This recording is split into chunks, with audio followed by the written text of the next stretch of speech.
강좌는 화재 조사와 관련된 사항입니다. 전체 이제 두 개 부분으로 되어져 있고요. 첫 번째가 화재 조사의 개요고요. 두 번째는 이제 화재 조사 활동에 관한 사항입니다. 기출 문제 확인해 보면은 최근 기출 문제는 없습니다. 그렇지만 이제 화재 조사와 관련된 내용들은 꾸준히 이제 출제가 되고 있으니까 한번 보시도록 합니다. 먼저 기출문제 연습에서 1부 문제, 화재조사 및 보고 규정에 의한 화재의 정의로 옳은 것을 냈습니다. 화재의 정의에 관한 내용인데요. 이건 출제가 잘 되는 부분입니다. 그리고 화재조사 및 보고 규정이라고 되어져 있는데, 화재조사는 기본적으로 소방기본법에 규정이 되어져 있습니다. 그리고 이제 그 기본법에서는 다시 화재조사 및 보고 규정에 그 구체적인 사항들을 위임을 하고 있습니다. 그래서 1번 문제는 화재조사 보고 규정에 의한 화재의 정의로 옳은 것은 화재라고 하는 것이 이제 어떤 것이냐 하는 겁니다. 이 화재는 연소에서 비롯되죠. 연소 현상에서 비롯되는 현상이다. 연소는 가연물, 산소, 점화원 세 가지가 존재를 해야지만 연소가 일어날 수가 있다. 그죠? 이제 그런 사실들은 우리가 이미 알고 있습니다. 그러면 실제로 법률의 규정에는 어떻게 화재가 정의가 되어 있는지 한번 보도록 하겠습니다. 사람의 의도에 반하거나, 이 말은 우리가 생각하지 않았다는 일입니다. 우리가 의도하지 않았다는 일입니다. 반한다는 얘기는 우리 생각과는 다르게 말입니다. 우리 의도와는 다르게 가로에 의해서 발생하는 연소 현상이다 그랬습니다. 그래서 가로 안에 들어갈 수 있는 표현이 과실이나 아니면 고의 이렇게 되어 있습니다. 과실이나 고의 이렇게 되는데, 우리가 의도하지 않았고 그리고 고의에 의해서 발생하는 연소현상입니다. 고의요. 고의에 의해서 발생하는 연소현상으로서 소화시설 등을 사용하여 소화할 필요가 있다. 그래서 연소현상이 일어났는데 이거를 지속적으로 내버려 두기는 곤란하다는 뜻입니다. 그래서 끄야 되겠다. 불을 끄야 되겠다. 그래서 소화할 필요가 있거나, 또는요 가로적인 폭발 현상이다 했는데, 폭발 현상에서 화학적 폭발과 물리적 폭발로 구분되고 있는데, 연소는 화학적인 거죠, 그죠? 물리적인 현상이 아닙니다. 그래서 고의에 의하여 발생하는 연소 현상이고, 또 물리적인 폭발이 아닌 화학적인 폭발 현상이다. 그래서 1번 문제는 3번을 정답으로 하시면 됩니다. 그래서 화재라고 하는 것은 우리가 의도하지 않았던 현상이고요. 또 그렇기 때문에 소화를 해야 될 필요가 있다. 그럼 당연히 이제 소방시설이 필요한 사항이 되겠고요. 또 그리고 이제 화학적인 폭발 현상을 말한다. 그리고 우리에게 의도하지 않았다는 얘기는 우리에게 어떤 피해를 줬다는 뜻입니다. 그렇기 때문에 소화를 해야 될 필요가 있겠다. 이렇게 이제 판단하는 겁니다. 자, 그래서 1번에서 화재에 대한 정의를 해봤고요. 자, 2번 문제 갑니다. 화재조사 및 보고 규정에서 뜻하는 화재의 정의가 아닌 것을 냈습니다. 사람의 의도에 반하는 현상이다. 우리가 의도하지 않았던 현상이다. 그리고 고의에 의해서 발생하는 현상이다. 화학적인 폭발 현상이다. 그죠? 다 맞네요. 그죠? 그래서 물리적인 폭발 현상. 4번이 어때요? 틀렸습니다. 그러면 이제 15년도 경기도나 12년도 울산에 나왔던 문제를 봤을 때, 화재라고 하는 것은 우리가 우리 의사와 반하는 현상이고, 고의로 일어난 현상이고, 소화할 필요가 있는 현상이고, 또 화학적인 폭발 현상이다. 자, 이런 것들이 이제 키워드가 될 거다. 그죠? 자, 3번 문제 봅니다.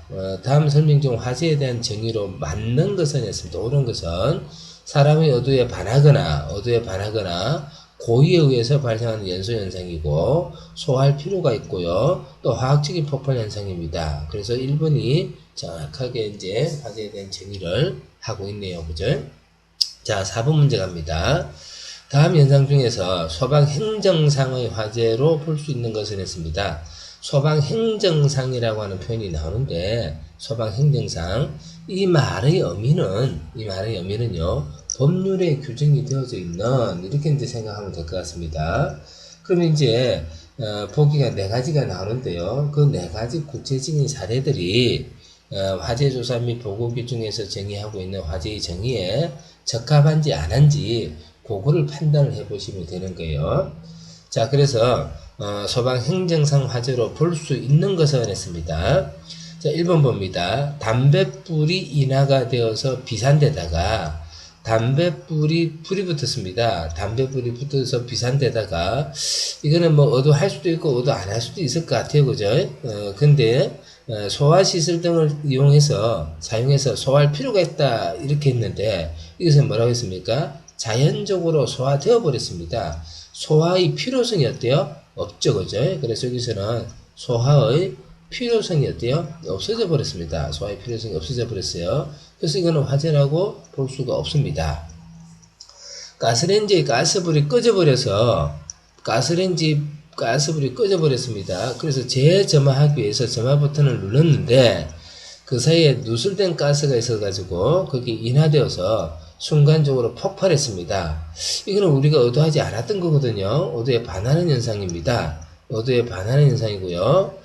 자, 그래서 이제 그러니까 소화시설 등을 사용해서 소화를 해야 되겠는데요. 소화를 해야 되겠는데 집기류가 폭발해서 파손되어서나 연소되지는 아니했다. 뭐 이게 조금 표현이 애매하긴 한데요. 연소가 안 됐다 그랬어요. 연소가 안 됐다. 그래서 연소현상이 일어나지 않았다 그죠? 그러다 보니까 이것도 소화할 필요가 없는 거죠. 그래서 화재라고 보기는 곤란하다. 자, 어린이가 신문지에 불장난을 하다가 이제 지금 스스로는 불장난을 하려고 마음을 먹었던 거예요. 마음을 먹었던 거고요. 일반적인 뭐 어른들 입장에서는 의도하면 안 되는 현상들이에요. 그죠? 자, 그래서 어린이가 신문지에 불장난을 하다가 옆에 있는 의자에 연소가 확대가 되어졌습니다. 옆에 있는 의자에 연소가 확대가 되어졌습니다. 그래서 의도하지 않았고 고의에 의해서 발생하는 연소 현상인데 연소가 확대가 되어졌으니까 소화를 해야 되겠죠. 그죠? 자, 그래서 요거는 화재의 정의에 적합하다. 자, 네 번째 한번 봅니다. 꿀뚝으로부터 부근의 지붕에 비화하여 했습니다. 비화라고 하는 것은 불씨가 바람에 날아가서 다른 가연물에 대해서 연소를 하는 겁니다. 그래서 이 비화라고 하는 것은 연소가 확대되거나 확산되는 현상의 하나이다. 그래서 화재가 이제 더 커지는 겁니다. 자, 꿀뚝으로부터 부근의 지붕에 비화하여 우리가 의도하지 않았던 겁니다. 염화비닐로 덮은 지붕판이 용융이 되어서 구멍이 났습니다. 큰일 났습니다. 그죠? 그러나 다른 부분으로 연소되지 않았습니다. 그래서 구멍만 났지 더 이상 연소가 확대가 되지는 않았다. 그죠? 그래서 이것도 화재가 아니다. 이렇게 이제 볼 수가 있습니다. 그래서 화재라고 판단하기 위해서는요, 이제 법률에서 정의하고 있는 그런 정의의 조건에 적합해야 되겠지만은, 일반적으로, 화재라고 하는 것은 인간의 의사에 반하는 현상입니다. 우리의 의사에 반하는 현상, 우리가 의도하지 않았던 문제입니다. 이 말은 결국은 사회의 일반 현상에 반해야 된다는 얘기입니다.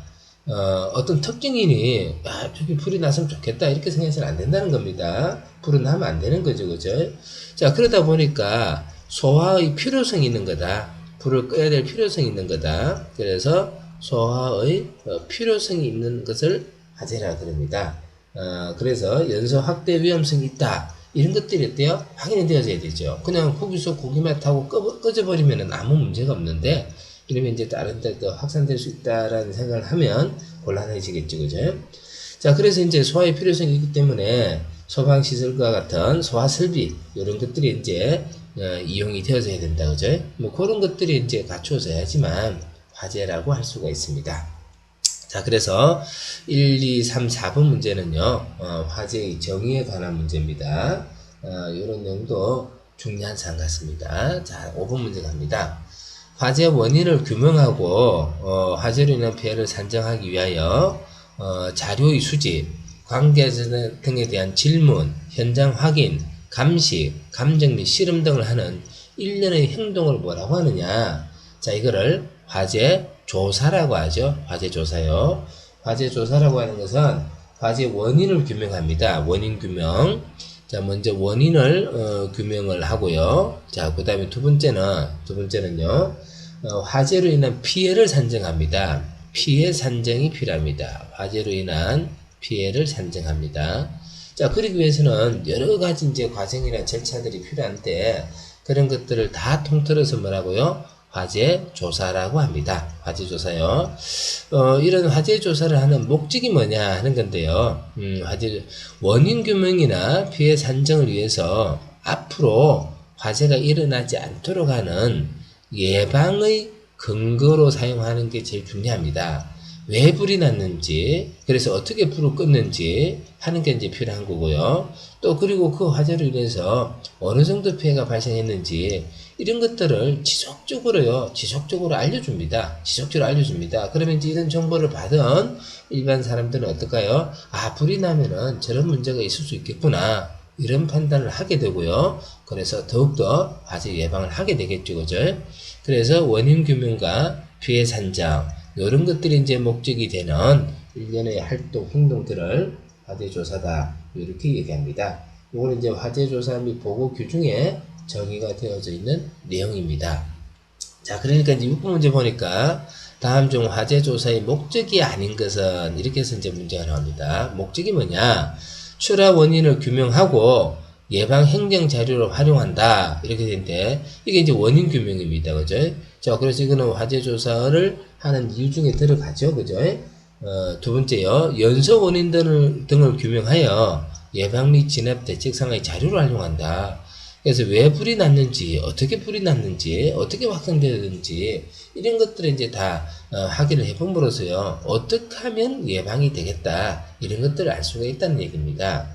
자, 그 다음에 이제 세 번째 보시면요. 화재의 발생 상황, 원인, 손해 상황 등을 통계화하여 자료로 활용합니다. 그래서 어떤 부분에서 불이 잘 나더라, 또 어떻게 해서 원인이 돼서 불이 나더라, 이런 것들을 다 통계화해서 자료 활용을 하게 됩니다.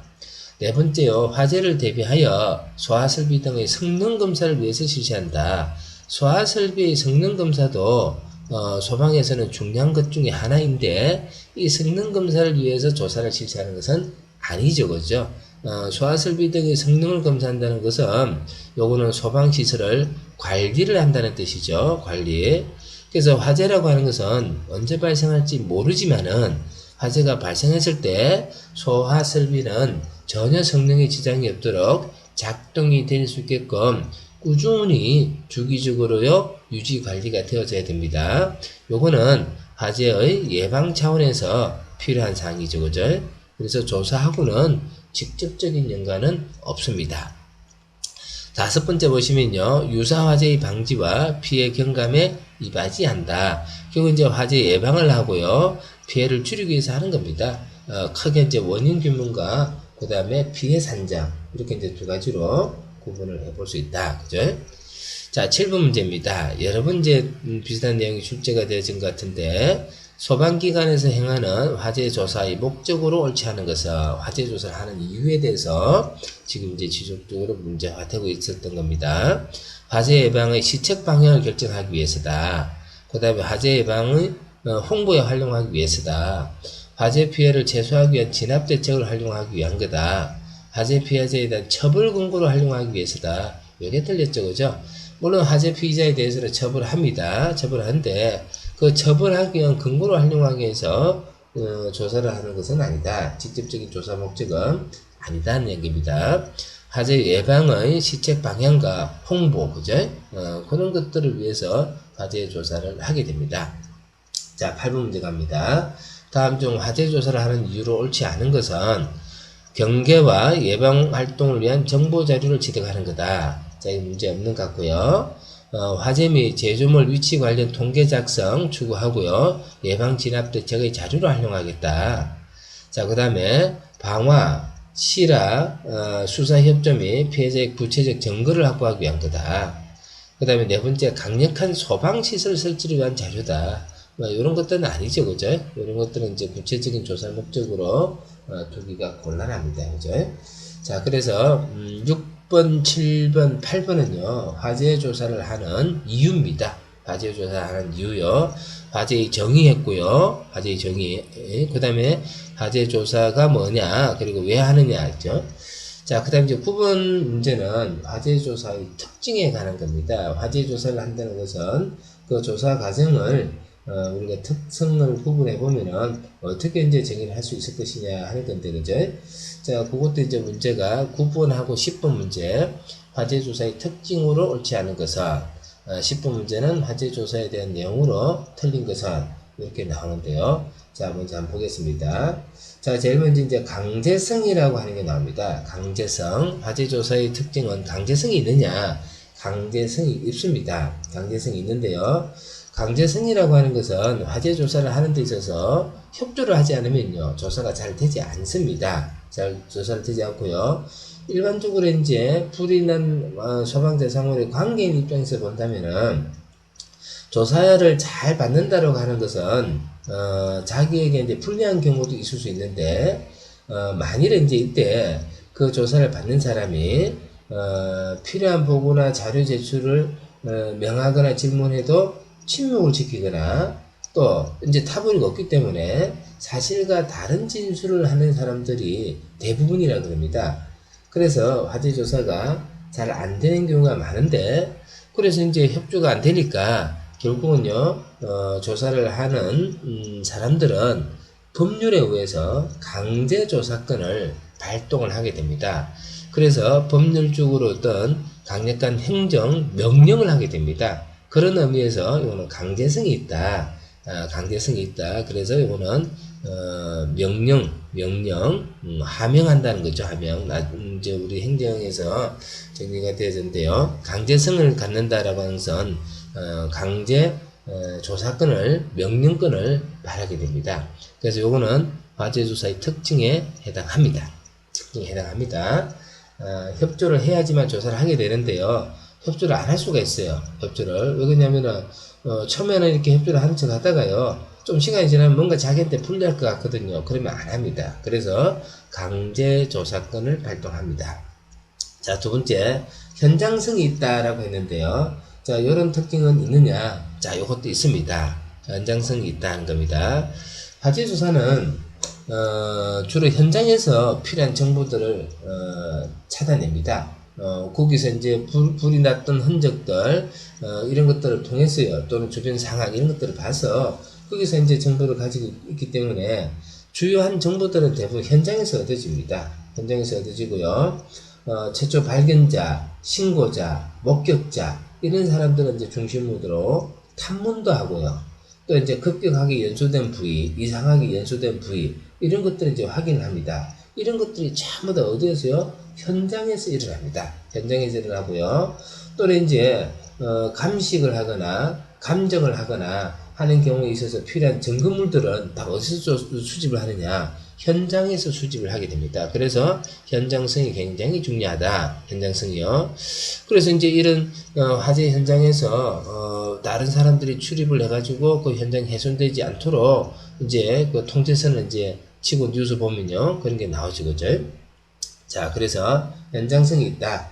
그렇게 이제 보시면 되겠고. 자, 세 번째는 이제 일체성하고 나오는데요. 일체성. 자, 이런 일체성에 대한 표현들은 화재 조사의 특징에서 얘기가 되지 않습니다. 그래서 이제 요게 이제 일단 답이 되고요. 그 다음에 이제 프리즘 돼 있는데, 그죠? 프리즘. 그거는 이제 화재 조사는 프리즘식으로 진행이 돼야 된다. 프리즘이라는 게 뭡니까? 빛의 분광장치죠. 빛의 분광장치인데, 그래서 여기 이제 빛이 이렇게 들어오면 여러 이제 반사가 돼서 이제 여러 가지 이제 빛으로 투과가 되면요, 이렇게 분광되어서 나가는 게 이제 프리즘식입니다. 그럼 이제 왜 프리즘식으로 진행이 되어야 되느냐? 화재 조사 기관의 조사자나 조사에 응하는 관계인들, 이런 사람들의 어떤 주장이라든지 진술들이 시각과 그 상황에 따라서요, 각각 다를 수가 있습니다. 다를 수가 있고요. 그러다 보니까 이제 조사를 하는 사람은 어떤 기준과 지침을 정해놓고요, 거기에서 이제 본인이 가지고 있는 노하우, 전문 경험, 이런 것들을 살리면서 어때요? 일정한 틀에 맞춰서 조사를 해야 됩니다. 그래야지만 이제 각각의 문제에 대해서, 예를 들면 이제 화재가 발생했을 때 여러 사람들의 이해관계자가 발생할 수 있습니다.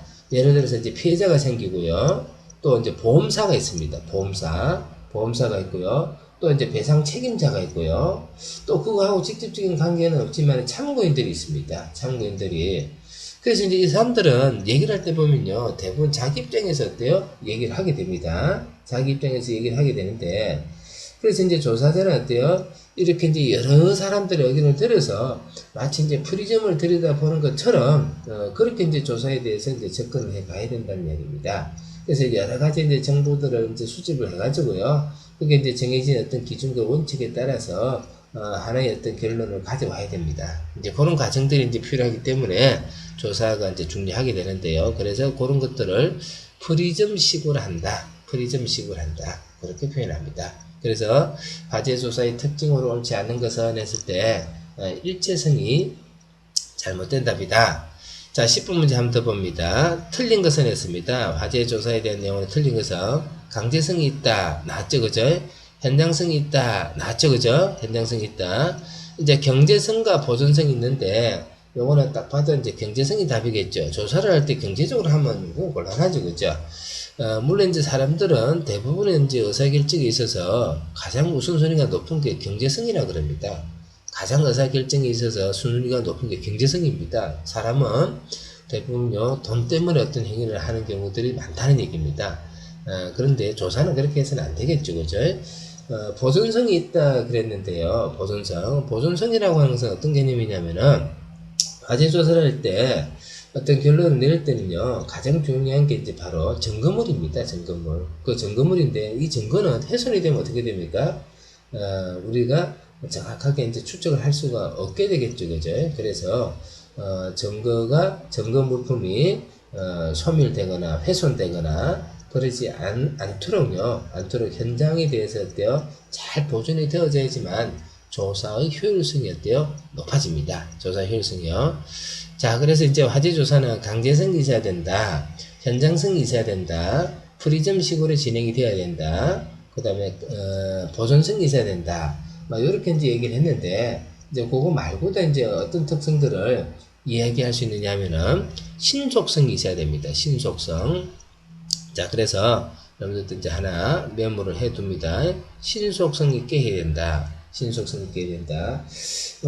이제 신속하게 해야 된다는 얘기는 시간이 지나면요, 차츰 상황이 바뀌고요. 또 화재와 관련된 여러 이해관계 당사자들이 마음이 달라집니다. 그래서 뭐 처벌을 받을 수 있을 것이다. 뭐 또는요, 또 피해자 입장에서는 또 이제 자꾸 생각하면 화가 나거든요. 그러니까 이제 뭐 여러 가지 상황들이 처음 상황하고 다르게 진술될 확률이 많다는 겁니다. 그래서 시간이 지나면은 여러 가지 상황들이 달라질 수 있기 때문에 가급적이면은 빨리 조사를 하는 게 좋겠다. 그게 이제 신속성이고요. 그 다음 또 뭐가 있냐면은 정밀 과학성 이렇게 얘기합니다. 정밀 과학성. 요거는 아주 정밀하고요. 과학적으로 해야 된다. 그죠? 그래서 첨단 기자재, 기법 이런 거 다 동원하고요. 그 다음에 이제 경험적인 거 이런 것도 다 동원하고요. 그렇게 해서 이제 조사를 해야지만 정확한 이제 결과가 가져올 수가 있겠다. 만일 이제 과학적이지 못하거나 전문적이지 못하다라면은 엄청난 모순이 발생할 수 있습니다. 그러면 이제 뭐 더 큰 문제가 생기고요. 더 곤란할 수 있겠죠. 그죠? 그래서 정밀 과학성이다. 자, 그 다음에 이제 안전성 하는 게 있습니다. 안전성. 일단 화재가 발생한 구조물들은 대부분요, 열을 받았기 때문에 구조적으로 안전하지 못한 확률이 많습니다. 그래서 때로는 소방관들이 화재 현장에서 뭐 불에 타서 소방관들이 어떤 피해를 보거나 그런 경우는 거의 없죠, 그죠? 없고, 이런 안전에 대한 것들에 대한 판단이 잘 할 수 없는 상황이기 때문에 뭐 건물이 붕괴되어서 이제 소방관들이 목숨을 잃거나 이런 수가 이제 발생이 됩니다. 그래서 이미 많은 어떤 그 구조적 성능의 변화가 일어났기 때문에요. 현장에서 조사를 할 때는 가급적이면은 안전하게 해야 됩니다. 뭐 그뿐만 아니라 뭐 유리 조각, 벽돌 조각 이런 게 떨어지기도 하고요. 또는 뭐 밟을 수도 있고요. 뭐 이렇다 보니까 재단 안전하게 이루어져야 된다 하는 얘기입니다. 그죠?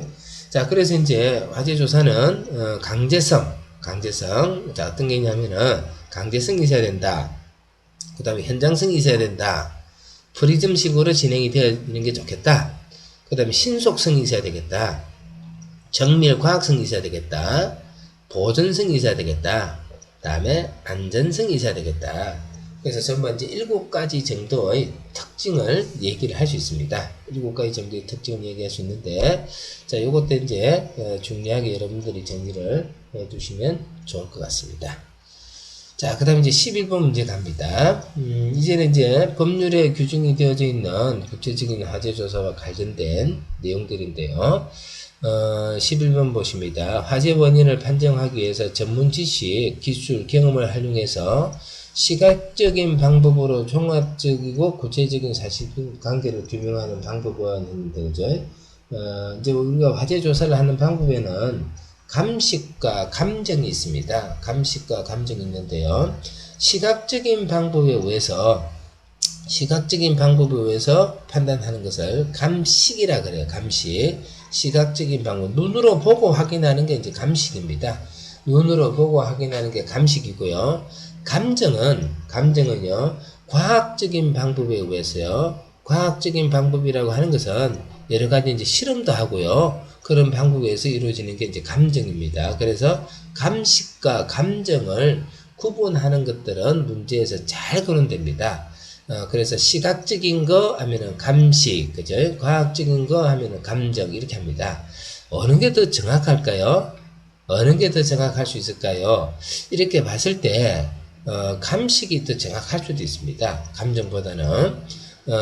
정확하다라고 표현했을 때는, 어느 쪽이 더 정확하다, 쉽게 판단할 수 없지만은, 어느 게 더 객관적일까요? 라고 했을 때는, 감정이 더 객관적이겠죠. 과학적인 방법에 의해서 하니까, 감식은 이제 주관적인 요소가 들어가 있는데요. 자, 우리가 이제 어떤 사실을 판단할 때, 정보 자료를, 어떤 정보 자료를 기반으로 하는 데서 이제 많은 차이가 날 수가 있는데요. 대부분의 판단은 데이터베이스입니다. 데이터베이스 이렇게 되는데, 이거는 뭐냐면은 자료, 구체적인 자료, 객관적인 자료, 이런 거 가지고 판단합니다. 그래서 이 데이터가 많으면 많을수록 어때요? 우리는 예측이 더 쉬워지죠, 그죠? 근데 이런 데이터베이스도 있지만은 아주 오래된 전문가가 가지고 있는, 숙련된 전문가가 가지고 있는 경험, 지식, 난리지라고 그러죠. 난리지요. 난리지라고 하는데, 이 난리지 베이스가 또 중요할 수도 있습니다. 난리지 베이스가, 중요할 수가 있습니다. 난리지 베이스라는 것은 어떤, 경험자가 가지고 있는 오랜 경험치, 그래서 객관적으로 이렇게 근거가 자료가 나왔지만은 그게 아닐 수도 있다는 얘기입니다. 아닐 수도 있다. 그게 이제 난리지 베이스인데요. 감식은 주로 이제 난리지 베이스를 기반으로 한 거고요. 감정은 이제 데이터베이스를 기반으로 한 겁니다. 그렇지, 오히려 이제 이게 더 정확할 수도 있습니다. 반드시 그렇다는 건 아니고요. 이게 더 정확할 수도 있고요. 또 이게 더 정확할 수도 있고요. 이게 이제 요거는 사람이 이제 잘못 판단할 수도 있어요. 잘못 판단할 수도 있고, 이제 이건 뭐하고 비교해 보면 되냐면은, 예전에 이제 우리 이창호 바둑 기사입니까? 그게 이제 AI하고 대결을 했죠, 그죠? 그래서 이제 사람은 요쪽 편에 서 있는 거고요. AI는 요쪽 편에 서 있는 거예요. 근데 이제 해보면은, AI가 뭐 따라가는 부분도 있을 수 있습니다. 이제 그렇게 이제 이해를 해보면 될 것 같은데요.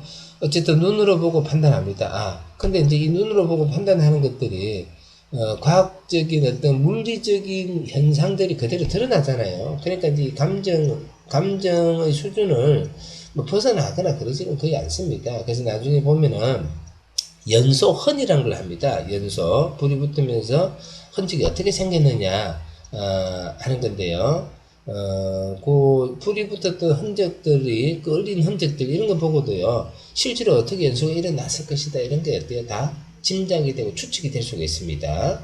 이제 그런 거 이제 뜻하는데, 자, 어쨌든 간에요, 시각적으로 판단하는 것은 감식입니다. 실험이나 또는 과학적인 방법을 통해서 하는 것은 감정입니다. 감식, 감정 표현이 많이 되니까요, 정리를 잘하면 좋겠고요. 자, 그 다음에 12번 문제는 화재조사에 관한 설명으로 옳지 않은 것은 했는데, 요 내용은 화재조사 보고규정, 화재조사 및 보고규정입니다. 화재조사 및 보고규정에 나와있는 용어 정의에 관한 문제입니다. 문제가 많이 거론되어졌습니다. 여기서 이제 하나하나 정리를 하면 될 것 같습니다. 자, 제일 먼저 나온 게 이제 화재입니다. 화재요. 화재는 이제 우리가 처음에 봤거든요. 사람의 의도에 반하거나 고의에 의해서 발생하는 연소현상이다. 그죠? 연소현상이다. 소방시설 등 상에서 소화의 필요성이 있다. 소화의 필요성이 있다. 자, 그렇고요. 또 한 번 화재로 보는 것이 뭐가 있었습니까? 화학적인 폭발 현상, 그죠? 화학적 폭발 현상, 요것도 화재로 봤다, 그죠? 자, 조사란 했습니다. 조사. 자, 요것도 이제 방금 확인했었습니다. 화재 원인을 규명하고요. 원인 규명과 화재로 피해 산정요. 원인 규명과 피해 산정입니다. 그래서 자료를 수집하고요. 관계자 등에 대해서 질문, 현장 확인, 감시, 감정, 실험하는 이런 일련의 과정들을 다 뭐라고 하냐면은 화재 조사라고 한다. 그죠? 화재 조사라고 한다. 자, 그 다음에 이제 조사관 나옵니다. 조사관. 화재 조사를 하는, 화재 조사 업무를 총괄하는 간부급 소방 공무원을 말한다 했는데, 그죠? 간부급 소방 공무원요. 조사관이 있고, 조사자가 있습니다. 그 두 개를 이제 구분을 해야 되는데요. 조사자라고 하는 것은 실제로 화재 조사를 행하는 사람이죠. 그죠? 화재 조사 업무를 수행하는 소방 공무원을 조사자라 그래요. 조사자. 근데 이제 여기는 조사관 이렇게 붙었는데, 이 관이라고 하는 것은 공무원 중에서 이제 높은 공무원에게 이제 붙이는 거죠. 그래서 간부급 공무원은 조사관이 되는 거고요. 요게 빠지면은 뭡니까? 조사자가 됩니다. 자, 그래서 3번도 문제가 없습니다. 자, 그 다음에 이제 4번 봅니다. 운행 중인 차량 선박 및 항공기 했는데, 요거는 이제 소방 대상물이냐 아니냐 하는 판단에서 이제 문제가 많이 거론됩니다. 많이 거론되는데, 실제로 소방 대상물이 되려면은 소방력이 영향을 미칠 수 있어야 됩니다. 소방력이 육지의 소방력이 영향을 미칠 수 있어야 되거든요. 그럼 소방력이라고 하는 것은 소방관들, 그 다음에 소방관이 불을 끄기 위해서는 물이 있어야 되고요. 그 다음에 그 물을 화재 현장까지 가져가려면 어때요? 장비가 있어야 되고요. 그래서 소방대, 소방용수, 소방장비, 이걸 소방력이라 그러는데, 그러면은 차량은 고속도로 위를 달리더라도 어때요? 요거는 가능해요. 근데 선박은 공해상의 운항중이면 안 되죠. 비행기도 공항에 있으면은 문제가 없는데 하늘을 날고 있으면요. 안 돼요. 그죠? 그래서 운행 중인 선박이나 항공기는 육지 소방력이 그 영향을 미칠 수가 없습니다. 그래서 이제 이거 잘못됐고요. 자, 그 다음에 차량은 그럼 어떨까? 운행 중인 차량에서 발생하는 화재는 그 등록지를 관할하는 본부장 서장이 조사해야 된다. 자, 예를 들어서 서울에 등록되어져 있는 차가 휴가를 즐기려고 부산으로 여행을 차를 타고 오다가요. 부산에 다 와서 부산 시내에서 불이 났어요. 부산 시내에서 불이 났습니다. 그럼 이 차량의 등록지는 어디입니까? 서울이고요. 서울에 등록되어 있는 차에 불이 난 지점은 어디입니까? 부산입니다. 그러면 서울에 있는 본부장의 서장이 부산에 출장 와서 조사하겠습니까? 그러지 못합니다. 그래서 등록지를 관할하는 게 아니고요. 화재 발생 장소의 본부장 서장이 조사를 합니다. 그래서 4번은 완전히 틀렸죠. 그죠? 완전히 틀렸습니다. 자, 그래서요, 화재, 조사관, 그렇게 이제 구분해 봤고요. 자, 13번 문제 봅니다. 열원에 의해서 가연물질이 지속적으로 불이 붙는 현상을 발화라고 한다. 발화라고 한다. 근데 이제 발화에 대한 정의입니다. 발화에 대한 정의요. 그래서 여기서는 발화가 정의가 되는데요. 열원에 의해서 가연물질에 지속적으로 불이 붙는 현상요. 이게 이제 연소가 되는 거죠. 반응만 일어나면요, 그거는 화재가 될 수가 없고요. 이게 지속적으로 나타나야 됩니다. 열원 점화원에 의해서요, 가연물질에 지속적으로요, 불이 붙는 현상을 발화라고 부릅니다. 발화. 그리고 보통 발화하면은 인위적 발화인 인화, 자연적 발화인 자연발화, 뭐 이렇게 구분하는데, 여기서 이제 그런 개념을 다 통틀어서 표현을 한다고 보시면 돼요. 봐라.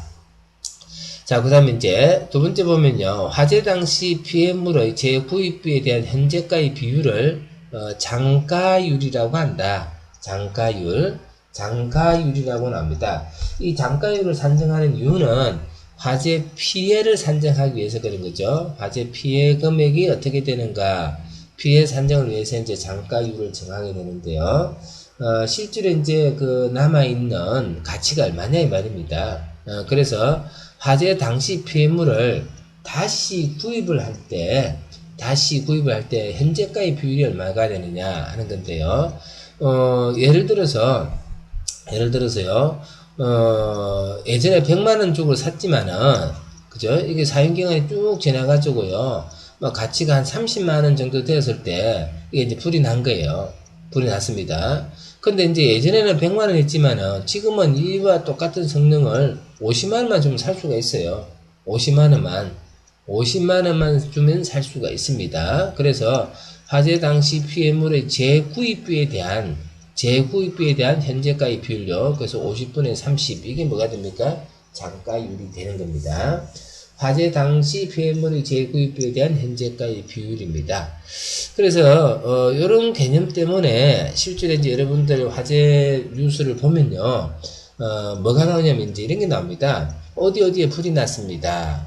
그 화재로 인해서 어떤 문제가 생겼는데요. 뭐 이렇게 이제 쭉 얘기가 나오는데요. 그때 이제 항상 뭐라고 표현이 되냐면은 소방서 추산으로 이렇게 나옵니다. 그래서 소방서 추산이라고 하는 게 바로 뭐냐면은 소방서에서 화재 피해 금액을 어떻게 산정할 것이냐 하는 매뉴얼에 따라서요, 산정을 한 결과 소방서 추산으로 피해 금액이 얼마다. 그래서 화재가 어떻게 발생하고 그로 인한 피해가 얼마이다. 이런 것들은 이제 뉴스를 보면요, 알려주게 되는데, 그게 이제 화재 예방 홍보입니다. 이제 그게 이제 화재 조사하는 목적이죠, 그죠? 목적입니다.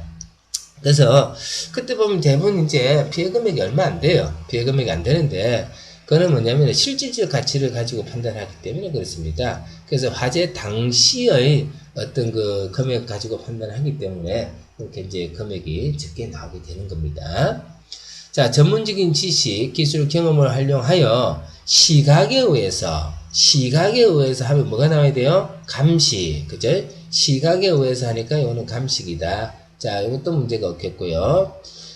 화재 당시의 피해물과 같거나 비슷한 것을 재건축 또는 재취득하는 데 필요한 금액은 재구입비다.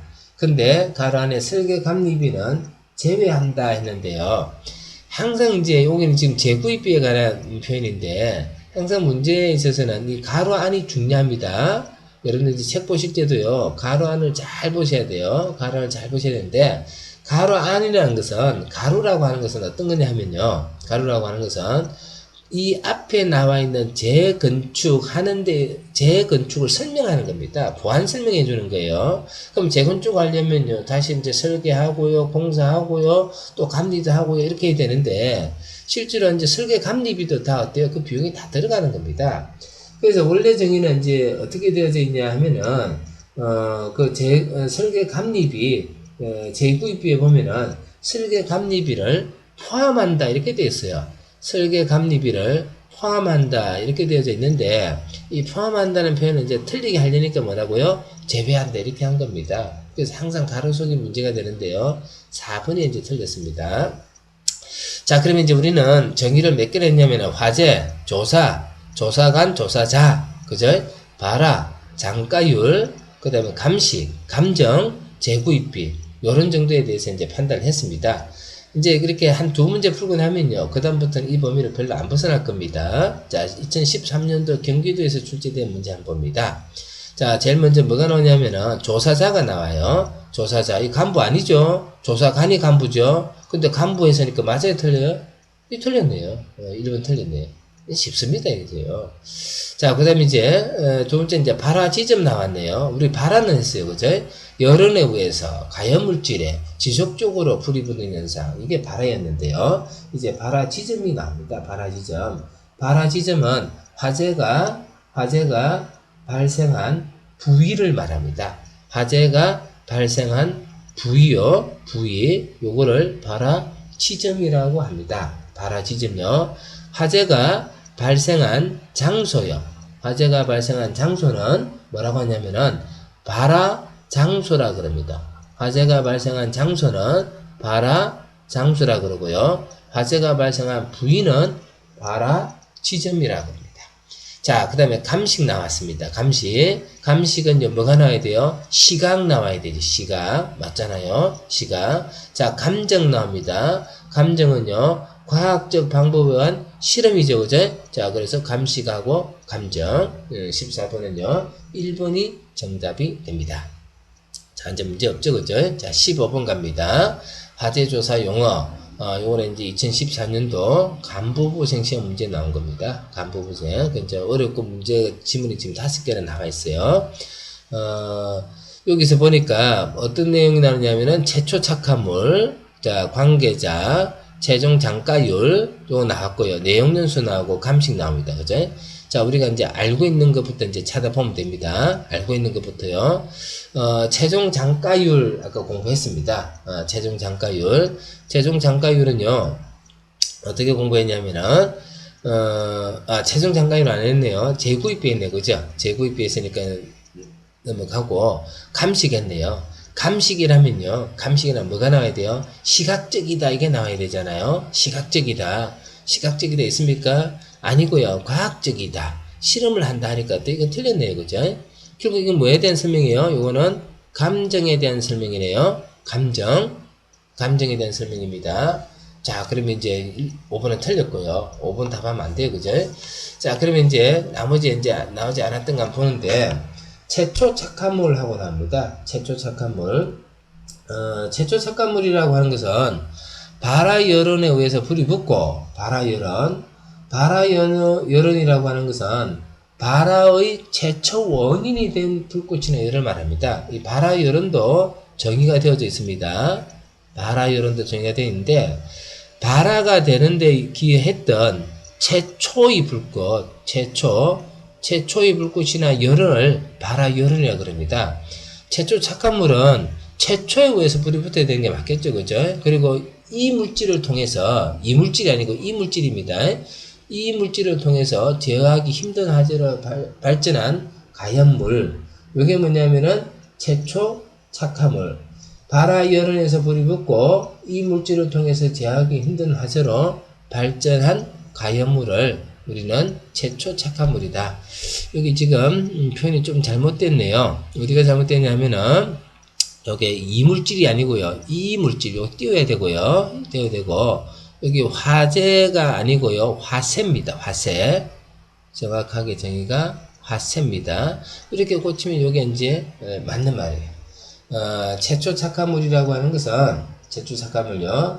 그거는 이제, 발화 여론에서 불이 붙고, 이 물질을 통해서 제어하기 힘든 화세로 발전한 가연물, 그거를 이제 최초 착화물이다, 이렇게 얘기합니다.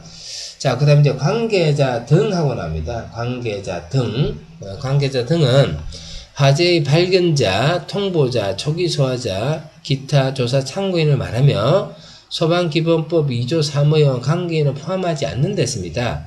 관계인을 포함하지 않는 데였는데, 자, 문제를 푸는 데서 아주 중요한 팁입니다.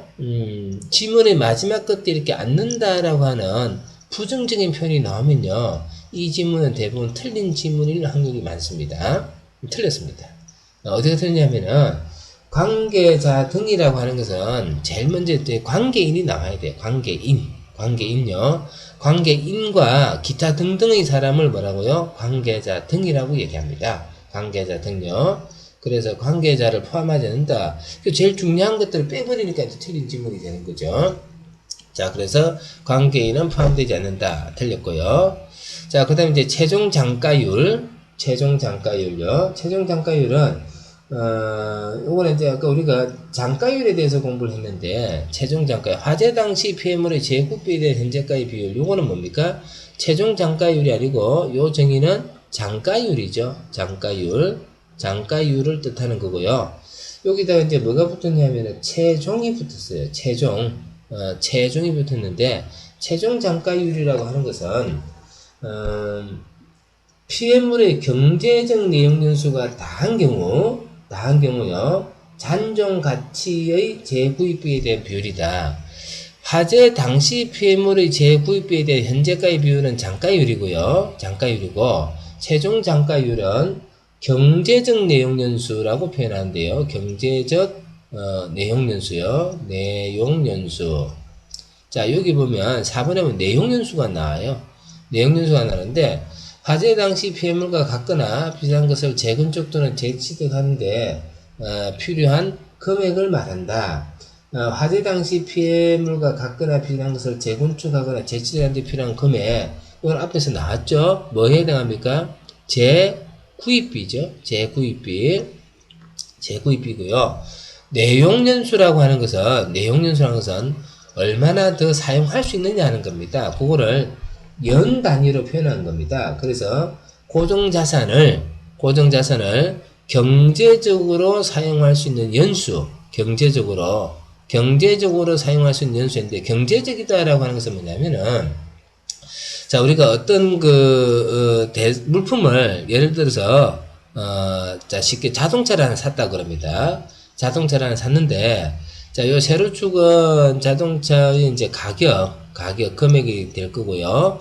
이제 이 가로축은요, 시간이 이제 지나갑니다. 그럼 이제 자동차를 최초에 구입할 때는요, 새 차니까 되게 비싸요. 그죠?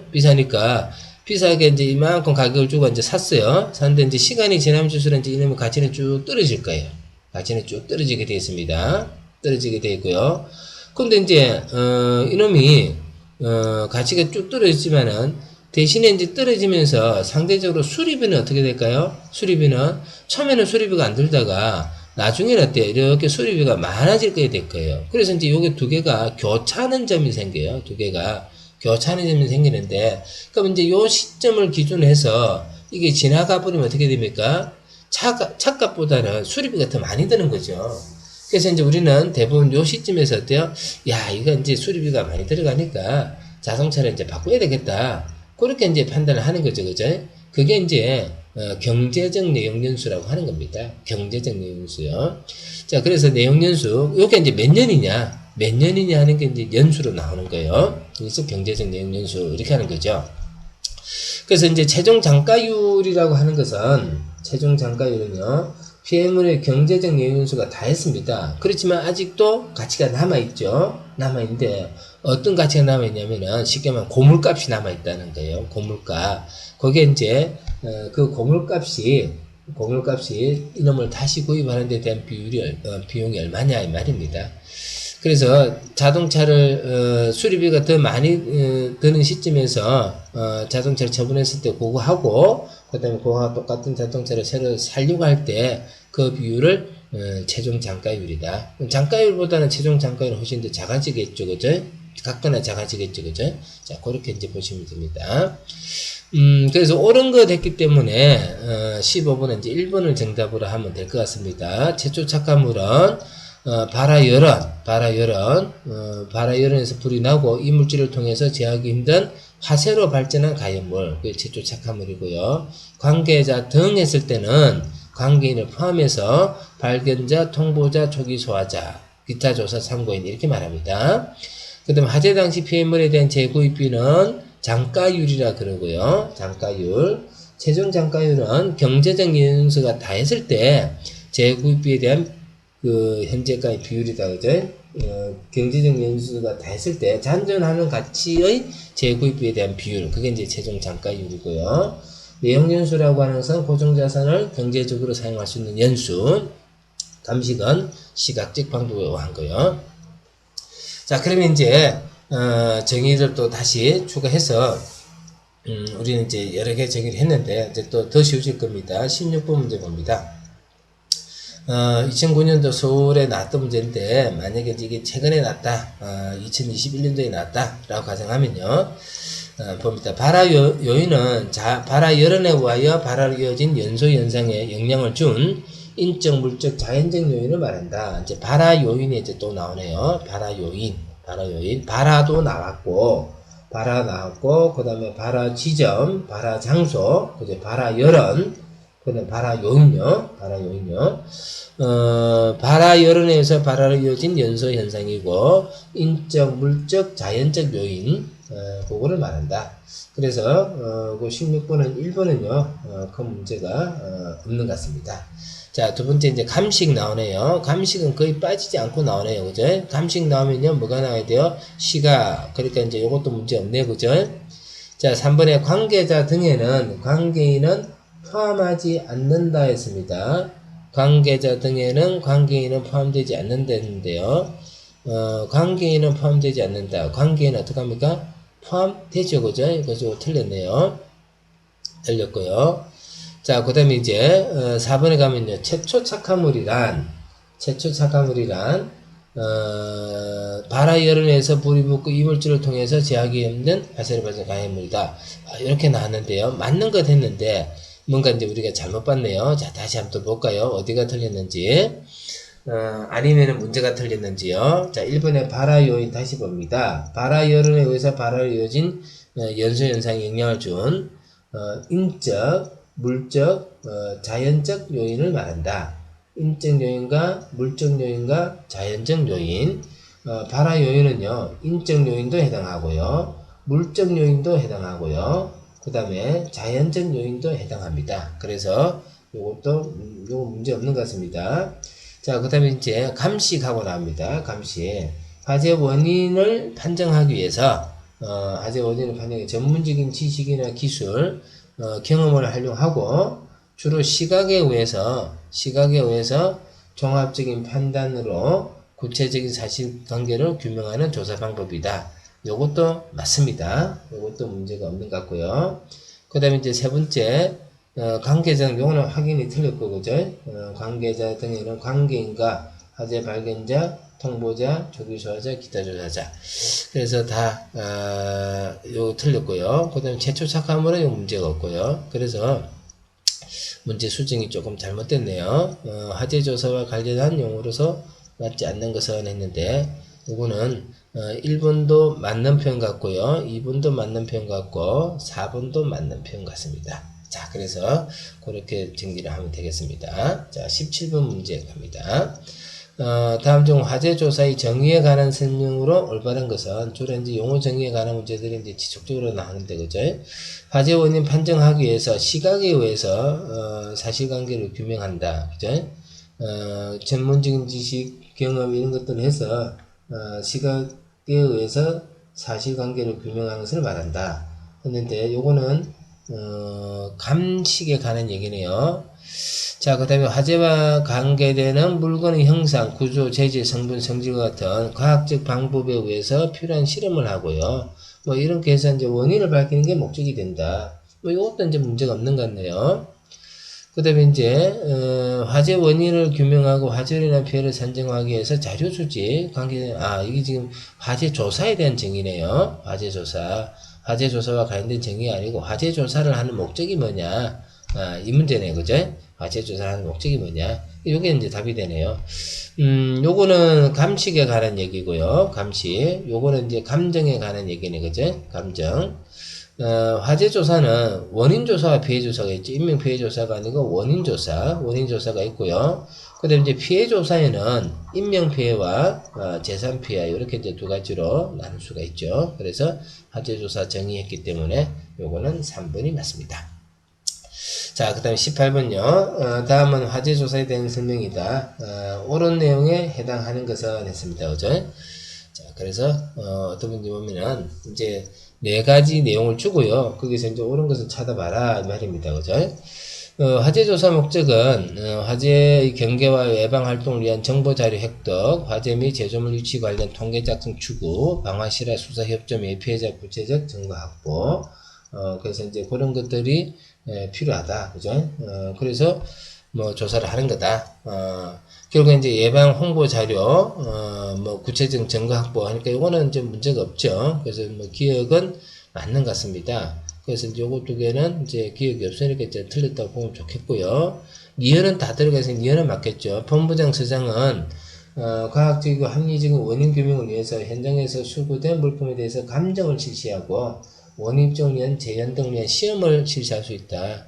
이제 감정, 시험, 뭐 이렇게 적합한 거고요. 이게 이제 본부장 서장이 이제 할 수 있는 시험에 대한 권한입니다. 자, 이것도 맞는 것 같고요. 그럼 이제 디귿이 문제네요. 관계인의 승낙 업무가 있으나 화재조사는 협조가 잘 이루어지지 않아. 요거 이제 아까 화재의 특성에 대해서 얘기했죠. 그래서 강제성이 있다, 그죠? 관계인의 협조가 없으면 화재조사는 힘들게 된다. 따라서 관계인의 임의적 협조가 항상 필요하다. 임의적이다라고 하는 것은 해도 된다 이 말입니다. 할 수 있다. 할 수 있다. 재량적이다라고 하는 겁니다. 할 수 있다라고 하는 것은 요거는 이제 임의적이다. 또는 재량적이다. 이렇게 표현하는데요. 이렇게 임의적이거나 재량적이어서는 협조가 안 될 수 있죠. 이런 할 수 있다가 아니고요. 반드시 그렇게 해야 한다. 하여야 한다. 이런 표현이 나와야 되는데요. 요게 뭐냐면은 요거는 임의적이가 아니고 의무적이라고 그러고 재량적이라고 하지 않거든요. 기속적이라 그러고요. 강제성을 부여하는 겁니다. 강제성. 그래서 요 협조의 문제 때문에 나왔던 화재 조사의 특성이 뭐였습니까? 강제성이었죠. 그죠? 강제성. 그러니까 디귿이 틀렸어요. 그래서 임의적이다라고 하는 표현이 틀렸다. 그래서 이제 디귿이 들어가 있는 거 요것도 확인이 틀렸네요. 그래서 이제 답은 4번이 되겠는데, 그러면 이제 뭐 니어를 한 번 더 보면 이제 판단이 되겠네요. 니어는 정확하게 맞는 것 같고요. 화재 조사는 원인 조사와 피해 조사가 있다. 피해 조사는 인명 피해 조사 대상은 소방 활동 중 발생한 사망자 및 부상자며 재산 피해는 소방 활동 중 상행된 물로 인한 피해, 연기, 물품 반출, 화재로 인한 폭발 등에 의한 파열, 열에 의한 탄화, 용융, 파손 등의 피해, 연소 경로 및 연소 확대물, 연소 확대 사유 등이 있다. 뭐 이렇게 되어져 있는데요. 화재 조사는 이제 그 원인 조사와 피해 조사 했는데, 그죠? 이제 원인 조사, 피해 조사 두 가지로 구분하죠, 그죠? 그 이제 피해 조사에서는 사망자, 부상자, 그 다음에 이제 재산 피해 조사는요, 뭐 연소 확대 조사, 뭐 이런 것들이 이제 사유 등이 될 수가 있다. 그래서 인명 피해 조사 대상이 이제 어떤 거냐? 인명 피해 조사 대상이 소방 활동 중 발생한 사망자, 부상자, 그뿐만 아니라 화재로 인한 사망자 이런 것도 다 포함이 되죠, 그죠? 그래서 뭐 예전에는 그 사망자가 화재로 인한 사망자만 그 통계에 들어갔었습니다. 근데 이제 지금은 소방 활동에 의한 사망자도 이제 포함이 되고 있습니다. 포함되고 있고요. 그다음에 이제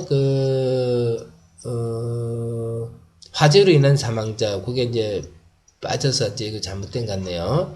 그 다음에 이제 소화 활동 중 사용된 물로 인한 피해, 연기, 물품 반출, 이런 것도 이제 다 피해 범위에 들어가게 됩니다. 그래서 뭐 문제가 복원이 된 상황이라서 조금 이제 표현이 어설프긴 한데, 지금 뭐 문제의 내용으로 봤을 때는 4번을 정답으로 하는 게 맞는 것 같습니다.